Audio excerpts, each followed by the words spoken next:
Ako nga pala ang kumare niyong minamarites nyo pag nakatalikod. So, ayun, parang kumain.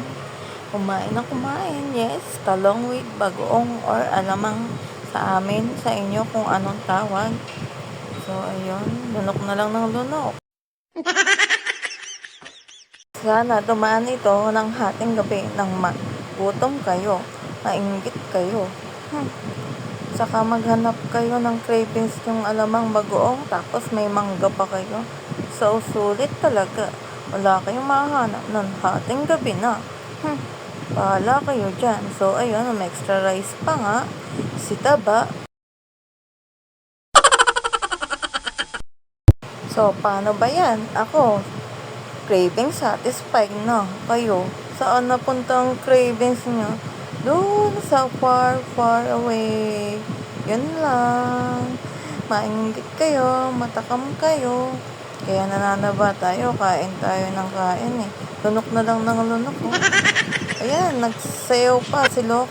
Ang hirap palang mag-voice record, nakakatuyot ng utak. Tuyo na nga, tuyot na tuyot pa. Grabe naman ito. Basta may maikontent lang. Ayan, sumubo ka pa ng kay Diyos ko. Ayan, sabuan mo pa. Okay, paspasin. At natutulog ang iyong Junakis. So, ayun, nagkamot pa nga. So, ayan, nananaba yung bilbil natin. Nakikita na. Kakalamon mo yan. Kakalamon mo. So, ayun. Sarap kaya ng pinaritong talong with alamang. Saka ilalamasin mo pa yung kanin. Yung alamang sa kanin. So far, so good. So, sarap. Nakakatulo ng laway. So, yung cravings na yan. Solid. Solid.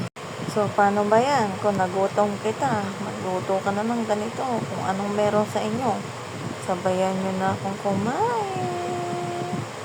So, ayun na. Mga kumarites. Bye-bye. Magandang gabi.